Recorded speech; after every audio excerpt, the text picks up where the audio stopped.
John Scudder for Behind the Panels. We're here with Kabuki creator, Daredevil, David Mack, also Daredevil artist. David, how you doing today? I like that introduction. Daredevil, David Mack. Introduced as Daredevil. By the way, I have a brand new Daredevil series that comes out in October. Fantastic. It's called Daredevil End of Days. It's a 8-issue series, and I'm writing it with Brian Bendis, and I'm contributing art on it. And so is Alex Maleev, and the majority of the art is by Bill Sienkiewicz and Klaus Janson. And so it's all Daredevil guys who have done different eras of Daredevil, kind of all jamming together on this project. Wow, Brian Michael Bendis and Klaus Janson, that's a good company to be in right there.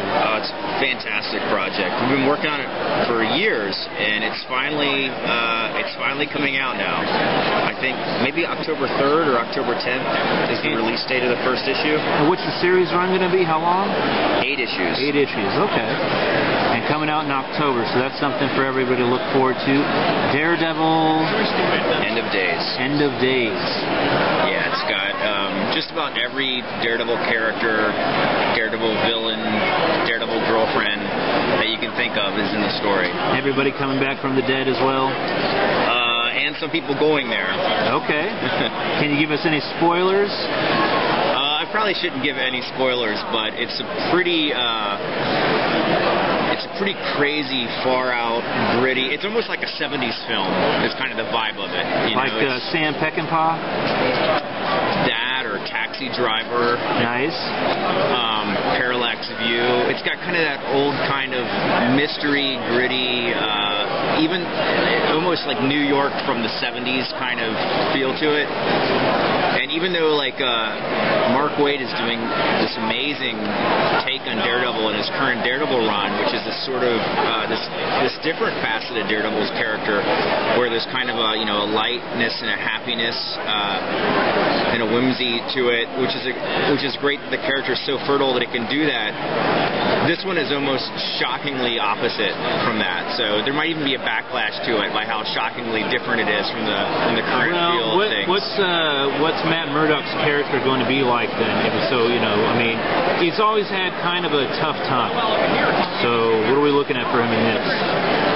This one kind of takes the idea that if, a lot of these characters, Matt Murdock included, if they kind of continue in a certain direction, sort of being consumed by something, and sort of repeating a certain cycle of something, kind of, where it eventually takes them and what happens and what's the impact for their loved ones and friends and so on as well. Okay. Now, moving along, since we've got some good comic book information in there, what's the deal with the parties? With the what? With the parties. What are we talking about? I mean, there's a lot of comic book artists out here. Yeah. There's a lot of very talented people, but there's not a lot of people that are being invited to parties where they're asked to paint on naked women. Yeah, that's something that's organized by this artist in Atlanta named Stephanie Anderson.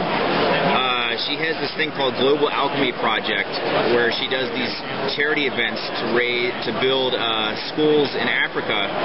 And I guess the last 3 years,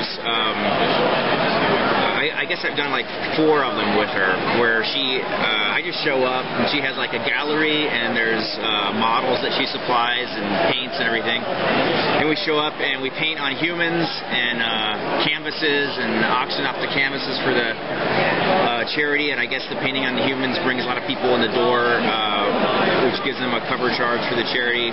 In the last 3 years, I invited Bill Sienkiewicz to join me and James O'Barr, co-creator, to join me. So the 3 of us were painting on humans and canvases and raising money for the events to live music. And so it's a really kind of fun confluence of an intersection of a lot of, art, music, people, nonsense, mayhem. Now, I've seen the pictures on Facebook. It doesn't look like you're not having too bad of a time there.